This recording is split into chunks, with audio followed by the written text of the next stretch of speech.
The owner of a prominent strategic communications firm in Vermont has a new project, and it goes far beyond her background in public relations and marketing. Nicole Junis-Ravlin founded a nonprofit in memory of her mom and dad, Micheline and Tom. Care for Tom is what it's called, and it's now in a soft launch phase ahead of a full launch later this year. Care for Tom aims to help families navigate tricky situations with aging parents. Topics like, when is a senior citizen maybe not sharp enough to drive anymore? The new nonprofit points to a 2023 report from the Family Caregiver Alliance that says more than 3/4 of family caregivers need more information about care options for their older loved ones, and many spend hours a week looking for that info. Our next guests are Care for Tom's founder, Nicole Junis-Ravlin, and its executive director, Monica Arnold.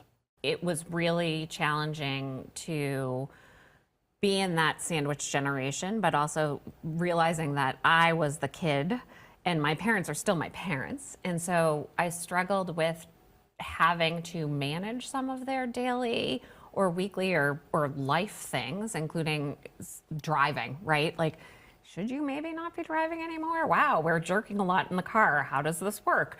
And so we would be looking for ways on the web to understand how to have these conversations. And my brother, sister, and I would pretty much find the end of the internet every night with random questions. I was looking back through my Google search history, and it's everything from like nutrition to should you be walking up and down the stairs? You seem to be maybe not so steady. So it was vast of what we were looking for.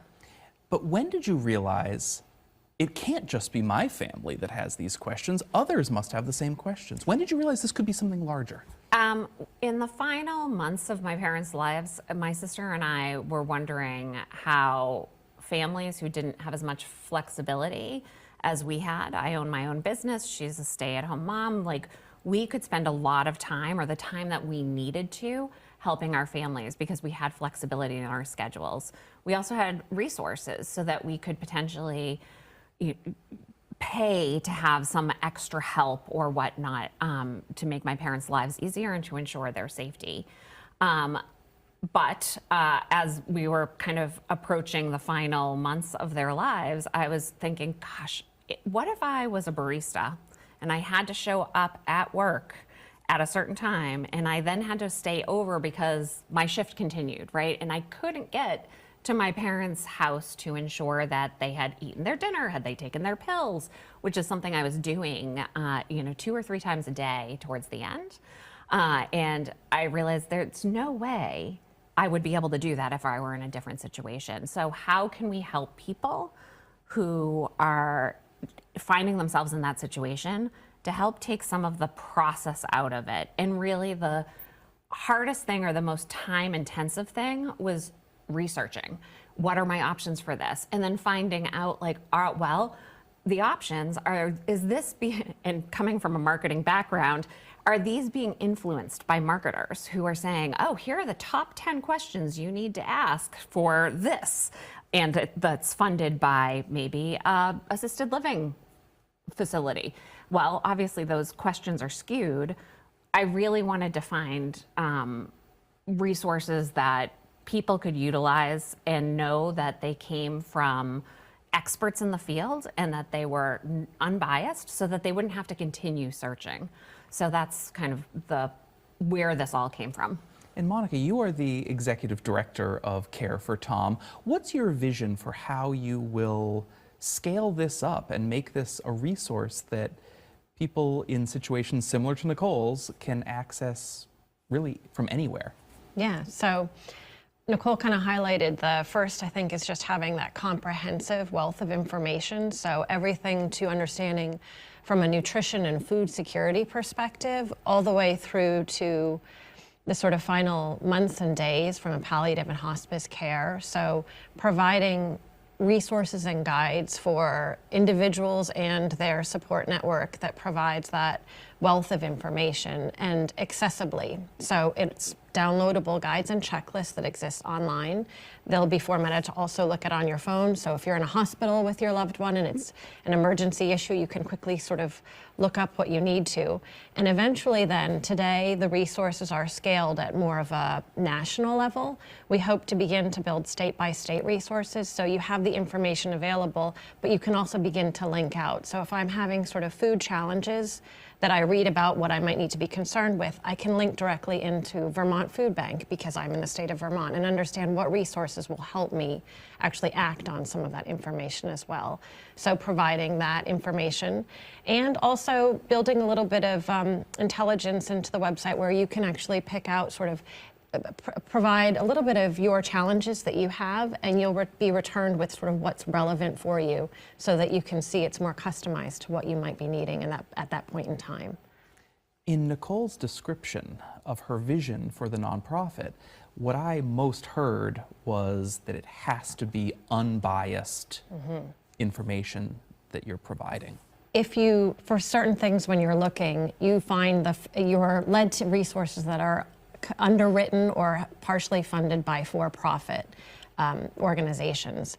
So as a nonprofit, our information is sourced through various other agencies like the National Institute for Aging, other nonprofits, AARP, and then as Nicole mentioned, we have reputable experts like the Vermont Food Bank actually helped us with our food insecurity documentation, our guides related to legal issues like advanced directives and medical proxy information was helped from the Vermont Law School.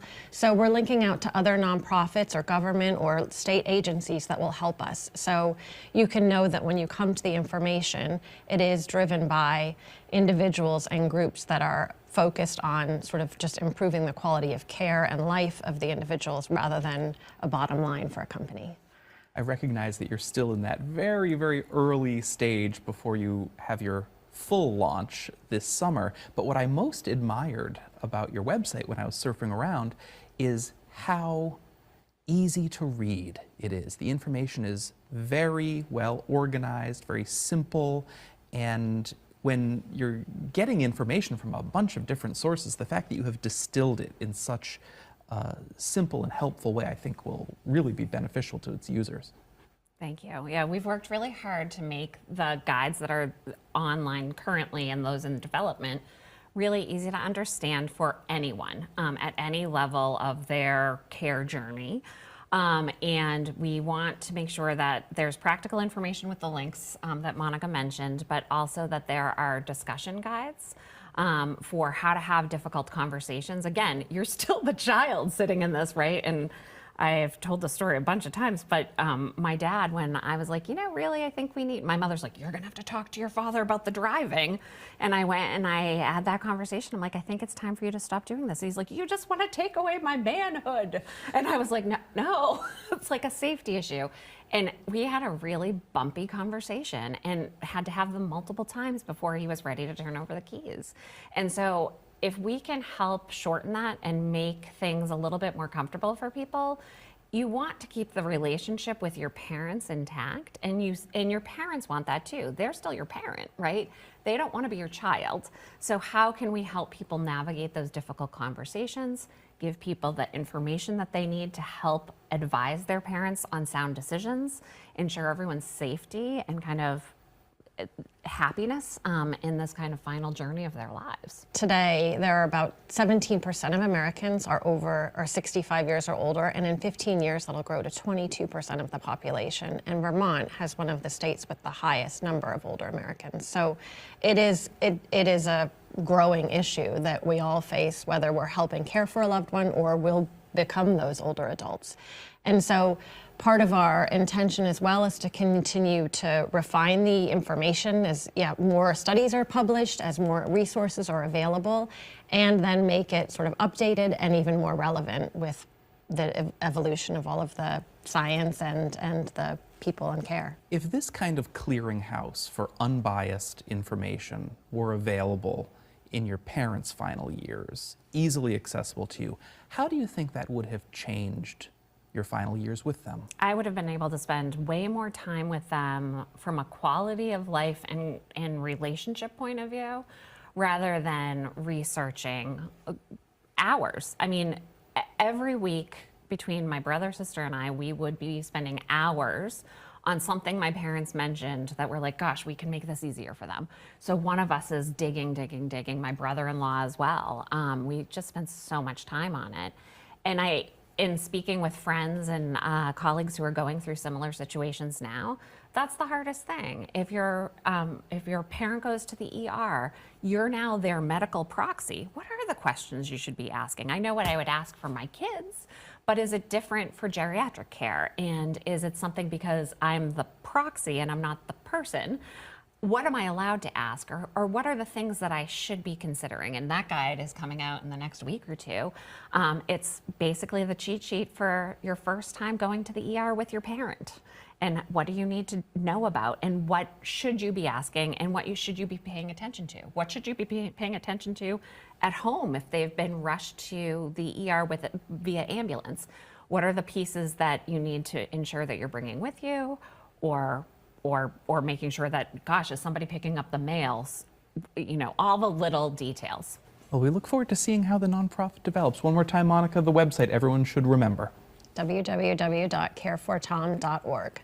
Excellent. Well, thanks so much for being with us this morning. Thank you for having us. Thank you for having us. As Care for Tom continues to roll out resources and grow, it says it will rely on donations and grants to maintain its free, unbiased, easy to access information.